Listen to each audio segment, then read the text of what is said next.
Start no. पृथ्वी की गतियाँ। आज हम लोग चैप्टर 3 पढ़ेंगे, क्लास 6 का चैप्टर 3 पढ़ेंगे।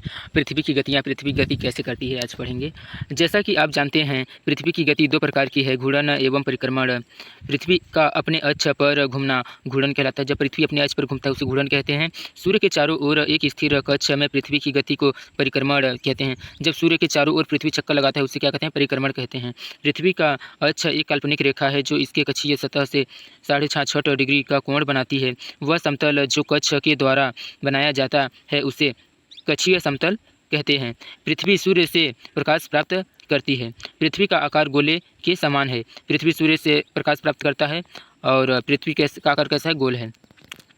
इसलिए एक समय में सिर्फ इसके आधे भाग पर ही सूर्य की रोशनी प्राप्त होती है। इस समय एक समय में क्या इसके आधे भाग पर ही इसके सूर्य की रोशनी प्राप्त होती है।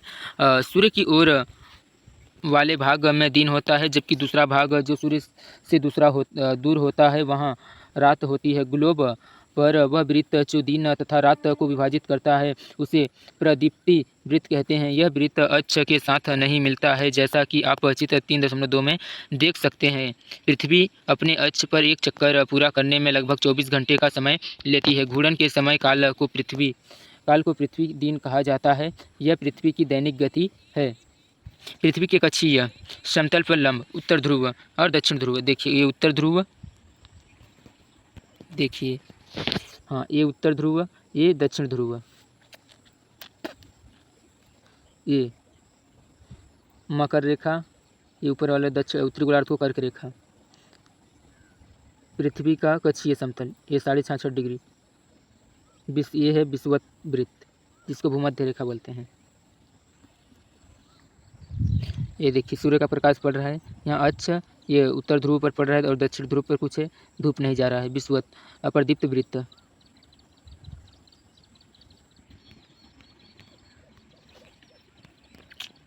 अगर पृथ्वी घूर्णन नहीं करे तो क्या होगा? आपने कभी सोचा है?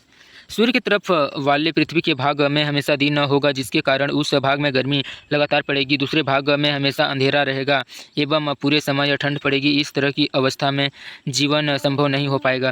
पृथ्वी की दूसरी गति जो सूर्य के चारों ओर कक्ष में होती है उसे परिक्रमण कहा जाता है। पृथ्वी एक वर्ष या 365 दिन में सूर्य का एक चक्कर लगाती है। हम लोग एक वर्ष में 365 दिन मानते हैं तथा सुविधा के लिए 6 घंटों को इसमें नहीं जोड़ते।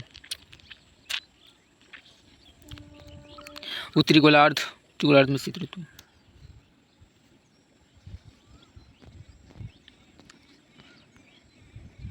देखिए डायग्राम थोड़ा समझ लेते हैं। एक किधर से पश्चिम से पूर्व की ओर हमारी पृथ्वी घूमती है, तो ये क्या है? उत्तरी गोलार्ध। उत्तरी गोलार्ध ये है उत्तरी गोलार्ध में शीत ऋतु। दक्षिण अयनात ये है 22 सितंबर का, 22 दिसंबर में, तो 22 सितंबर बोल रहे हैं, 22 दिसंबर में। दक्षिणी गोलार्ध में ग्रीष्म ऋतु होता है। दक्षिणी गोलार्ध में क्या होता है? दक्षिणी गोलार्ध में ग्रीष्म ऋतु होता है। और इस समय उत्तरी गोलार्ध में क्या होगा? शीत ऋतु होगा। ठीक, उत्तरी गोलार्ध में शीत ऋतु होगा। उत्तरी गोलार्ध में शीत ऋतु और दक्षिणी गोलार्ध में क्या है? ग्रीष्म ऋतु है दिसंबर में। और इधर देखो उत्तरी ध्रुव और दक्षिणी ध्रुव, यह है दक्षिणी ध्रुव। शरद ऋतु, यह है शरद ऋतु। और यहाँ जब उत्तरी ध्रुव में क्या होगा? जिसका शहर उत्तरी ध्रुव में है, जिसका राष्ट्र वो क्या होगा? बसंत ऋतु, 21 मार्च में होता है। और इधर है उत्तरी गोलार्ध। उत्तरी गोलार्ध में क्या होगा? ग्रीष्म ऋतु, उत्तर अयनतांत और ये दक्षिण अयनांत, 21 जून को होगा। ये इधर उत्तरी गोलार्ध में ग्रीष्म ऋतु, ये उत्तरी गोलार्ध है, इसमें ग्रीष्म ऋतु और इसमें शीत ऋतु होगा। ये शीत ऋतु होगा दक्षिण गोलार्ध में। और ये रहा शरद ऋतु। उत्तरी ध्रुव में क्या रहेगा? शरद ऋतु। ये उत्तर ध्रुव में क्या रहेगा? शरद ऋतु। और दक्षिण ध्रुव में क्या रहेगा? बसंत ऋतु रहेगा। विषुवत 23 सितंबर बसंत ऋतु।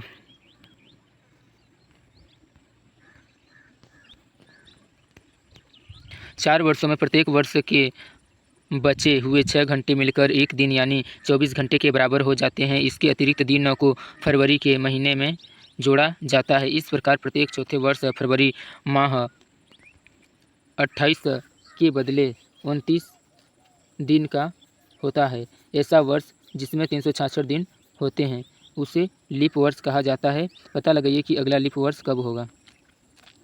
चित्र 3.3 से स्पष्ट है कि पृथ्वी दीर्घ वृत्ताकार पथ पर सूर्य के चारों ओर चक्कर लगाती है। ध्यान दीजिए कि पृथ्वी पूरे कक्ष में एक ही दिशा में झुकी हुई है। सामान्यतः एक वर्ष को गर्मी, सर्दी, बसंत एवं शरद ऋतुओं में बांटा जाता है। ऋतुओं में परिवर्तन सूर्य के चारों ओर और पृथ्वी की स्थिति में परिवर्तन के कारण होता है।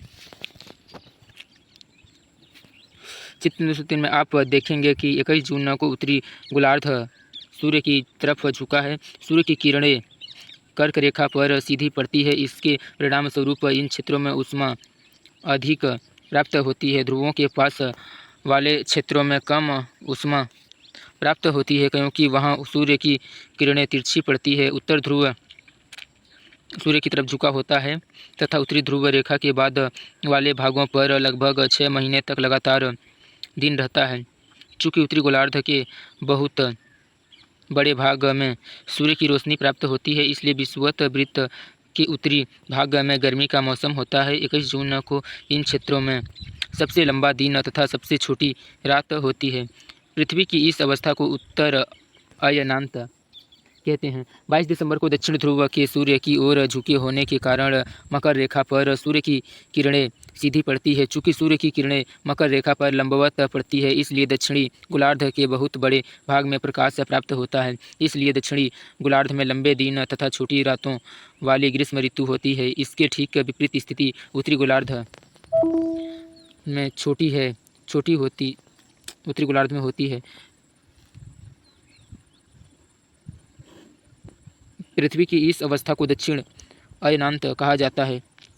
क्या आप जानते हैं कि ऑस्ट्रेलिया में ग्रीष्म ऋतु में क्रिसमस का पर्व मनाया जाता है। 21 मार्च एवं 23 सितंबर को सूर्य की किरणें विषुवत वृत्त पर सीधी पड़ती है। इस अवस्था में कोई भी ध्रुव सूर्य की ओर नहीं झुका होता है, इसलिए पूरी पृथ्वी पर रात एवं दिन बराबर होते हैं। इसे विषुव कहा जाता है।